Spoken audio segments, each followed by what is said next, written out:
This channel does not promote any violent, harmful, or illegal activities. All content provided by this channel is meant for an educational purpose only. আর একটা বড় খবর এই মুহূর্তে আপনাদেরকে জানিয়ে রাখবো, লোকসভা ভোট মিটলে দেশের সব হাইওয়ে টোল আদায় নয়া হারে। জাতীয় সড়ক কর্তৃপক্ষকে জানালো নির্বাচন কমিশন, বর্তমান হার থেকে 5% বাড়তে পারে হাইওয়ে টোল। এবার এই মুহূর্তে আবহাওয়ার খবর দিই আপনাদের, কারণ দেখুন উত্তরে বৃষ্টি, দক্ষিণে পোড়া গরম। দক্ষিণবঙ্গের একাধিক জায়গায় 40 ডিগ্রির ঘরে পৌঁছতে পারে তাপমাত্রা। বুধবার থেকেই পশ্চিমাঞ্চলের 5 জেলায় তাপপ্রবাহের সতর্কতা। আর কি আপডেট পাওয়া যাচ্ছে এই সংক্রান্ত জানবো, আমাদের প্রতিনিধি সোমা রয়েছেন আমাদের সঙ্গে সরাসরি। সোমা, হ্যাঁ দেখো জিনিসটা যেন মনে হচ্ছে প্রকৃতির যে খামখেয়ালিপনা, সেই প্রকৃতির খামখেয়ালিপনা শুরু হয়ে গেছে। কারণ আমরা দেখছি উত্তরবঙ্গে প্রাকৃতিক দুর্যোগ, ঝড়, বৃষ্টি এবং দক্ষিণবঙ্গে কিন্তু একেবারে পোড়া গরম চলছে। এবং পশ্চিমাঞ্চলের জেলা যেগুলো রয়েছে, পশ্চিমাঞ্চলের জেলাগুলোর ক্ষেত্রে কিন্তু বুধবার থেকে তাপপ্রবাহের সতর্কতা জারি করা হয়েছে। পশ্চিমাঞ্চলের জেলা যেগুলো রয়েছে, ধরো বাঁকুড়া, পুরুলিয়া, পশ্চিম মেদিনীপুর, ঝাড়গ্রাম এবং পশ্চিম বীরভূম, এই সমস্ত জেলাগুলো অর্থাৎ 5টি জেলাতে তাপমাত্রা সেটা কিন্তু বুধবার থেকে 40 ডিগ্রির ওপরে চলে যাবে। পাশাপাশি কলকাতার ক্ষেত্রেও কিন্তু সেই আবহাওয়া শুষ্ক থাকবে, সেই তাপমাত্রাও কিন্তু 40-এর কাছাকাছি পৌঁছে যাবে। এছাড়াও দক্ষিণবঙ্গের অন্যান্য যে সমস্ত জেলাগুলো রয়েছে, সেই সমস্ত জেলাগুলোতেও কিন্তু এই তাপমাত্রা 40 ডিগ্রির কাছাকাছি চলে যাবে। পাশাপাশি অস্বস্তিকর গরম, তার কারণ হচ্ছে বাতাসে জলীয় বাষ্পের পরিমাণ অনেকটাই বেশি রয়েছে, সেই কারণে কিন্তু অস্বস্তিকর যে গরম, সেই অস্বস্তিকর গরম থেকে যাবে। তবে পশ্চিমাঞ্চলের জেলাগুলোর ক্ষেত্রে যে সতর্কতা জারি করা হয়েছে যে বুধবার থেকে কিন্তু তাপপ্রবাহ হবে, অর্থাৎ পশ্চিমাঞ্চলের এই জেলাগুলোতে যে সমস্ত মানুষজন রয়েছে তাদেরকেও সতর্ক করা হচ্ছে। কারণ তাপপ্রবাহ মানেই যেন তাপপ্রবাহ। সঙ্গে থাকো সোমা।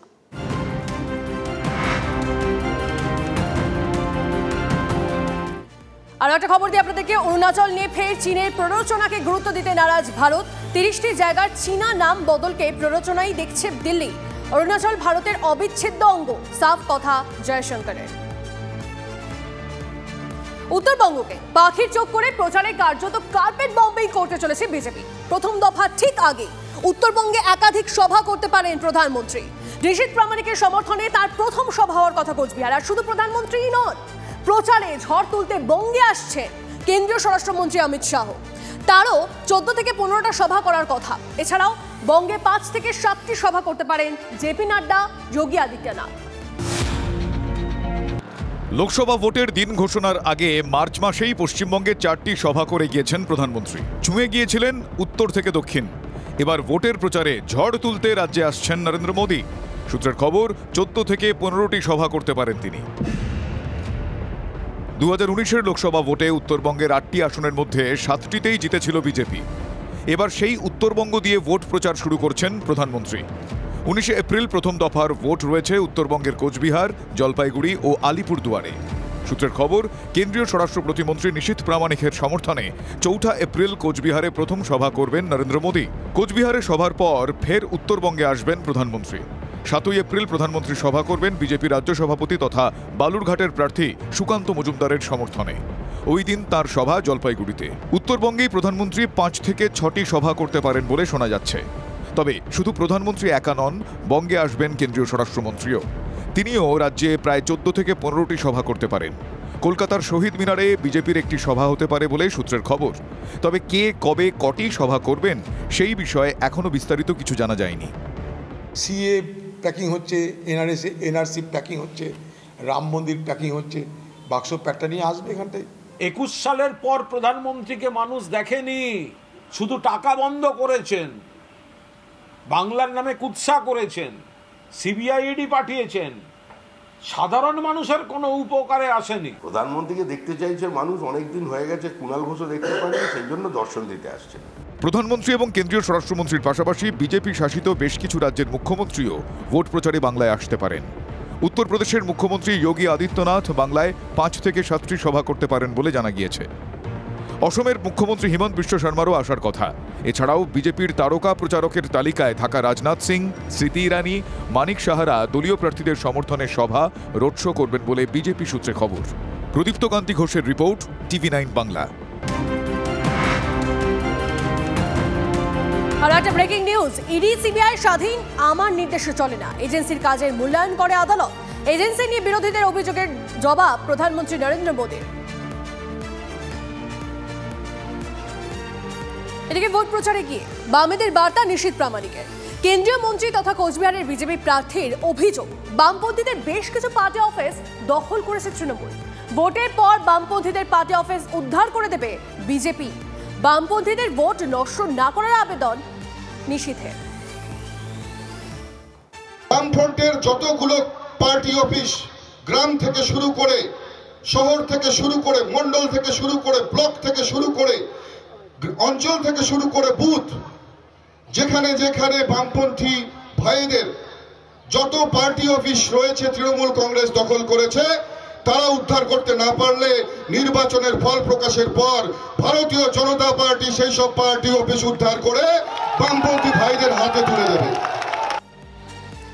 নিশীথ প্রামাণিকের বক্তব্য আপনাদেরকে শোনালাম। এদিকে এই নিয়ে উত্তরবঙ্গ উন্নয়ন মন্ত্রী তার বক্তব্য আপনাদেরকে শোনাবো। নানা রকম প্রতিশ্রুতির বন্যা বইছে, তবে আজকের প্রতিশ্রুতিটা একেবারে সুপারি কিলাররা যেমন টাকা নিয়ে খুন করে না, সেই রকম তিনি এটা বলছেন, মানে ওর চরিত্রের সাথে একেবারে মানানসই হয়েছে।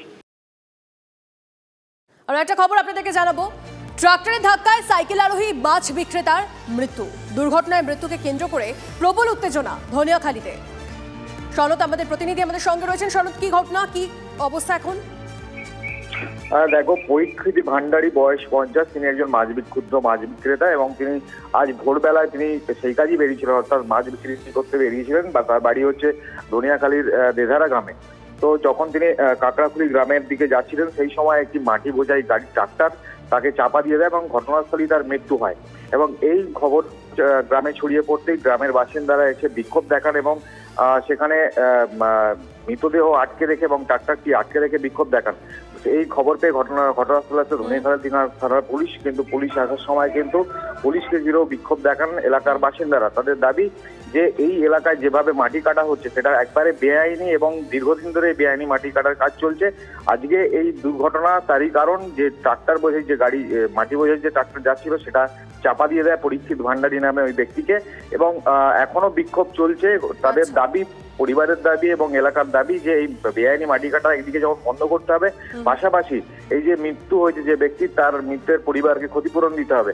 অন্যদিকে পুলিশের তরফ থেকে জানানো হয়েছে যে এই মাটি কাটা বেআইনি কিনা তা খতিয়ে দেখা হবে এবং প্রয়োজনীয় ব্যবস্থা গ্রহণ করা হবে বলে জানিয়েছে। আপাতত ধন্যবাদ।